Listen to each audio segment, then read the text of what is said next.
Welcome to Scone Baking Beyond. Hi, I'm Kathy, and I enjoy making scones, muffins, cookies, and all sorts of delicious baked goodies. Today, I'm going to share with you my recipe for Reese's Pieces Macarons. Not only did I make these macarons in the color of Reese's Pieces, they're filled with a cream of peanut butter and a chocolate ganache. If you love Reese's Pieces, you're going to love my Reese's Pieces Macarons.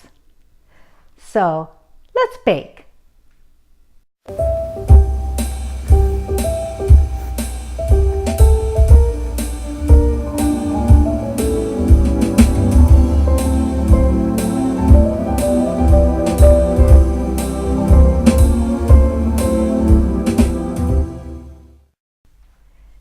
When making macarons, it's important that you measure your ingredients by weight rather than by volume, so you will need a kitchen scale. So let's get started. I have here 150 grams of powdered sugar, and to that I'm going to add 124 grams of almond flour. We're going to whisk this together, and now we're going to put it through a sieve.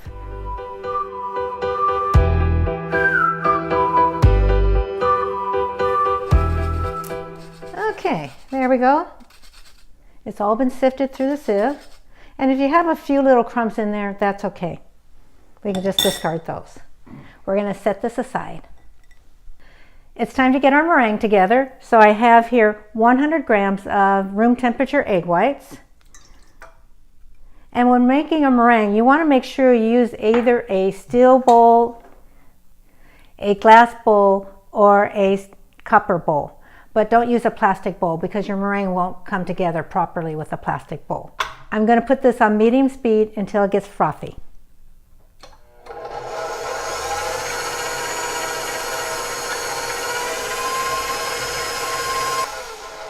Okay, now that our meringue is frothy, it's time to add 1/4 teaspoon of cream of tartar. And what the cream of tartar does is it stabilizes this meringue. So we're going to put this back on medium-high speed until it starts getting trails.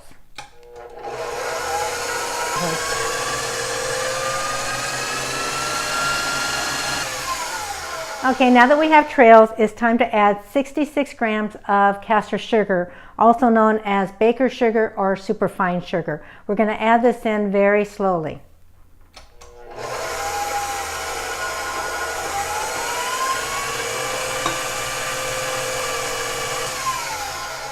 Okay, now that all the sugar has been added, we're going to bring this up to high speed until we get stiff peaks.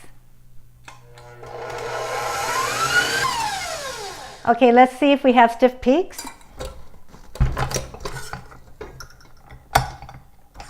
There we go. This out of here. A little whisk around, pull it out, and that is a stiff peak. The other thing is I can hold this upside down and nothing will come out. So we're going to get all this meringue off of our whisk here.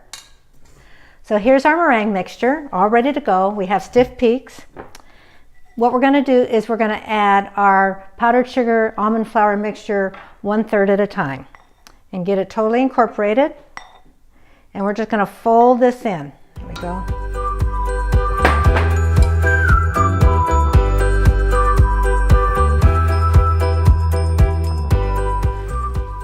Because we're going to make these 3 different colors, just like Reese's Pieces, we're going to have an orange one, a yellow one, and a brown one.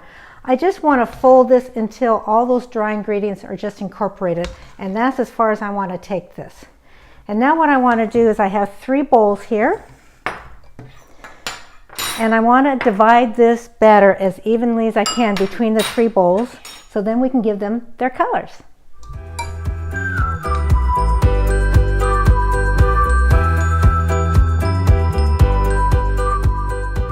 So we'll start with the orange one. We want 6 to 8 drops, and we want to use a food coloring gel and not just the liquid food coloring because that will change the consistency. Even the gel changes the consistency a little bit.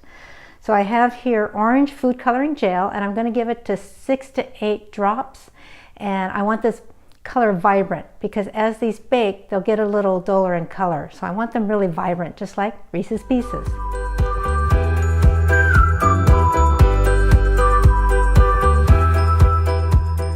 start with 6. And I want to continue that folding method while I add the color in here. And I'm just going to use a spoon for this.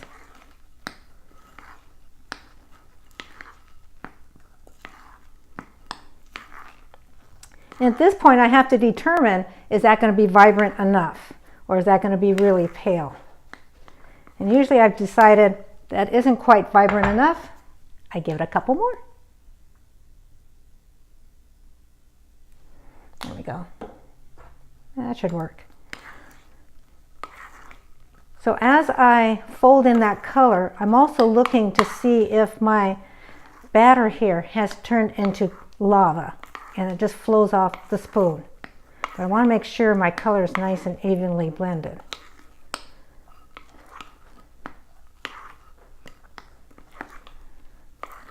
And this is how we get different color macarons.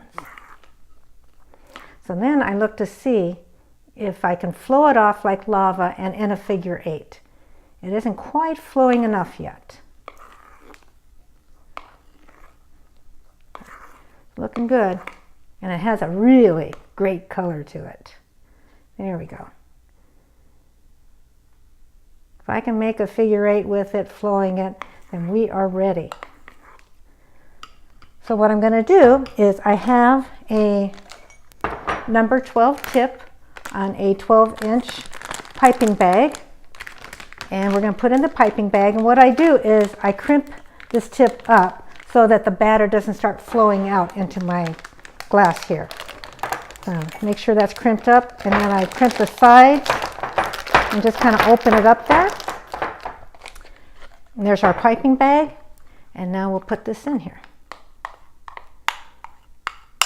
Kind of bring up the top here and just kind of fold it over and let it hang out, and we're going to repeat this with the yellow and the brown.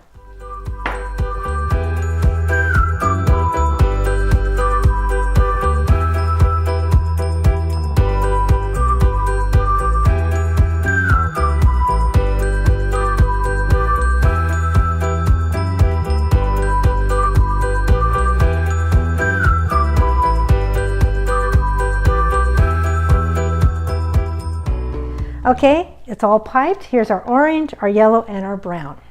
So what we're going to do is I have a baking sheet here, and I've lined it with parchment paper, but underneath my parchment paper is a template that I've made.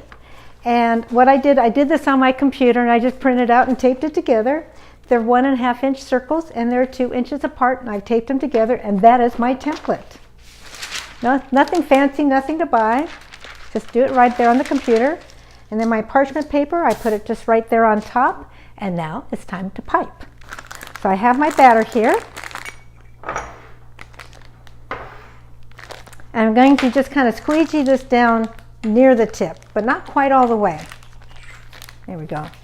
And what I'm going to do is I'm going to twist this and roll it over my finger, and that way I get a nice straight down piping. So I just want to pipe it out to my template, and then bring it up and give it a little twist.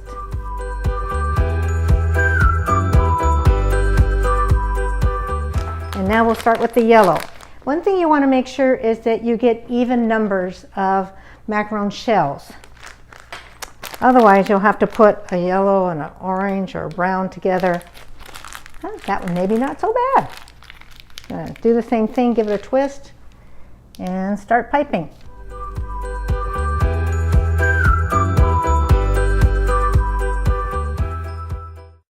Okay, and now for the brown.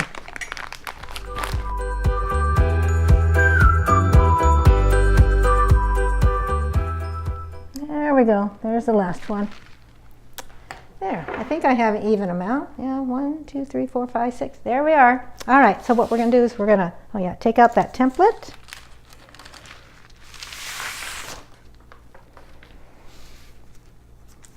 And we're going to tap this on the counter.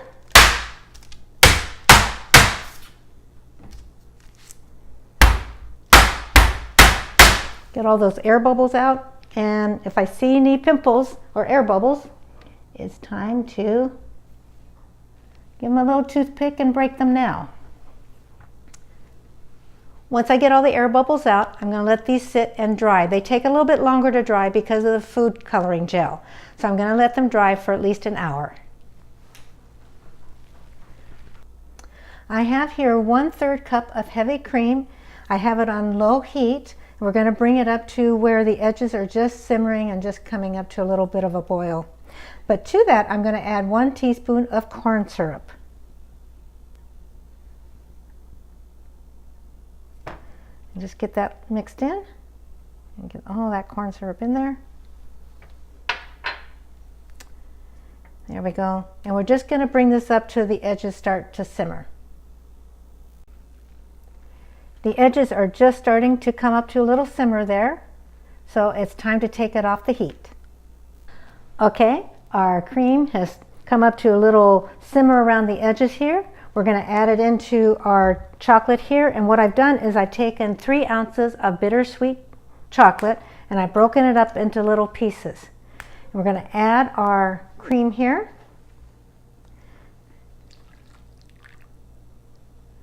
And we're going to let this sit for 1 minute.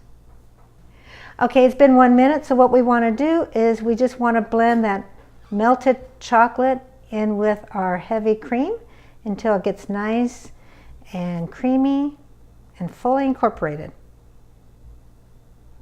There we are. Look at that. Doesn't that look nice? So to that we're going to add 1 teaspoon of room temperature butter, and we're going to blend that in until it's totally incorporated. There we go. All the butter's incorporated. It's nice and smooth. So what we're going to let this do is hang out while our macarons dry, and we're just going to let this hang out until it's time to pipe it into the macarons. Okay, it's been an hour and we're going to check to see, and yes, our macaron shells are dry, so it's time to bake them. I preheated my oven to 320 degrees and we're going to bake these for 14 to 17 minutes. Okay, it's been 18 minutes and our macarons are finished baking, and what I'm going to do is pull the parchment and the macarons right off the baking sheet. The reason why I do that is I don't want the bottoms of the macarons to cook any more than they already have.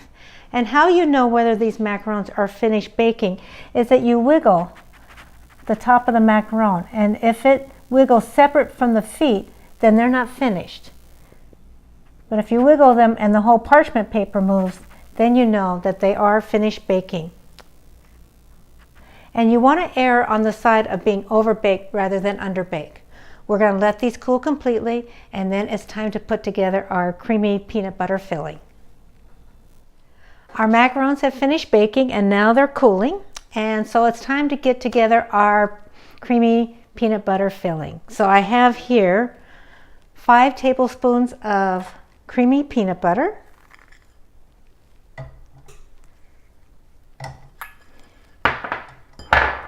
and 1 tablespoon of room temperature butter.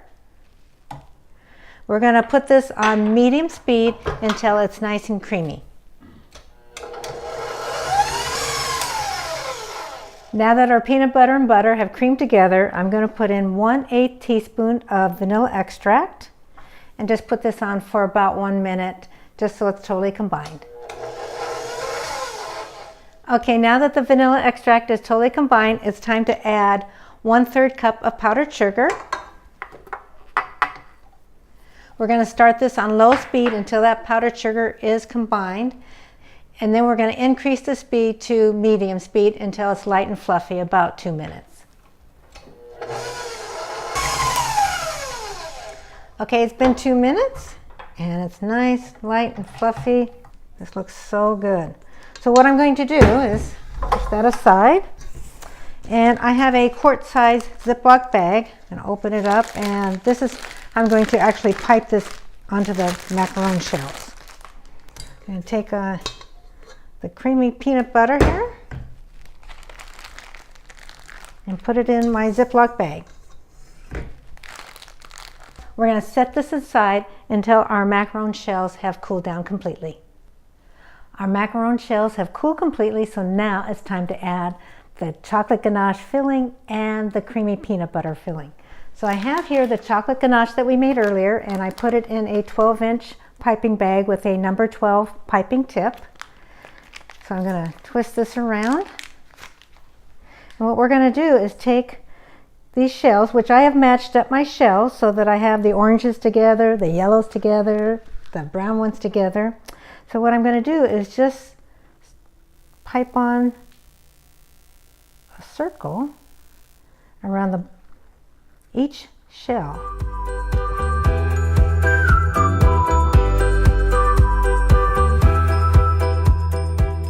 And the last one. There we are. These are going to be so good.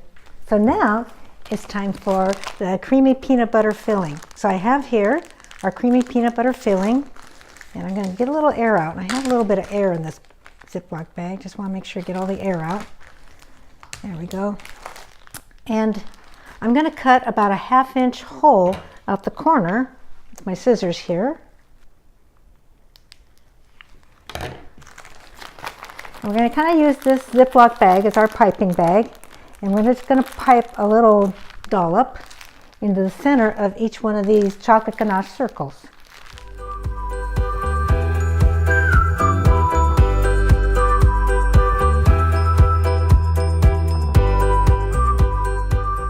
And there's the last one.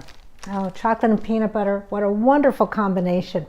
So now we just take the top macaron shell and just put it on top and just kind of squeeze out that chocolate ganache out to the edges.